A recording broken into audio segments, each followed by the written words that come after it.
Hi friends, எல்லாருக்கும் வணக்கம். நீங்கள் ஒரு மேக்ஸியோ ஃப்ராகோ அந்த மாதிரி எது நீங்கள் ஸ்டிச் பண்ணாலும் ஃபஸ்ட்டு வந்து என்ன பண்ணுவீங்க, மேல் பார்ட்டில் லைனிங் அட்டாச் பண்ணிவிட்டு கீழ் பார்ட்லேயும் வந்து லைனிங் அட்டாச் பண்ணி அந்த ரெண்டையும் வந்து ஜாயின் பண்ணுவீங்க இல்லைங்களா.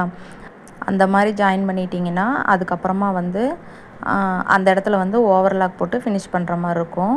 அந்த மாதிரி ஜாயின் பண்ணாமல் இப்போ நான் வீடியோவில் காட்டியிருக்க மாதிரி மெத்தடை யூஸ் பண்ணி பாருங்கள். ஃபஸ்ட்டு வந்து மேல் பார்ட்டில் வந்து லைனிங் ஜாயின் பண்ணிக்கோங்க. கீழ் பார்ட்டில் வந்து ஃப்ளீட்டட் மேக்ஸியாக இருந்தாலும் சரி, அனார்கலி அந்த மாதிரி எதுவாக இருந்தாலும் சரி, ஃபஸ்ட்டு வந்து மெயின் கிளாத்தை வந்து மேலே இருக்கிற டாப் பார்ட்டில் லைனிங் அட்டாச் பண்ணியிருக்கிறதோட வச்சு ஜாயின் பண்ணிவிட்டு அதுக்கப்புறமா கீழ்பார்ட்டுக்கு உண்டான லைனிங்கை வந்து மேல் பார்ட்டில் லைனிங் மேலே வச்சு இப்போ நான் வீடியோவில் காட்டியிருந்த மாதிரி ஸ்டிச்சஸ் போட்டுக்கிட்டீங்க அப்படின்னா அதுக்கப்புறமா இப்போ பாருங்கள், நான் வீடியோவில் காட்டியிருக்கிறது இந்த ஃபினிஷிங் வந்து இந்த மாதிரி வந்துடும்.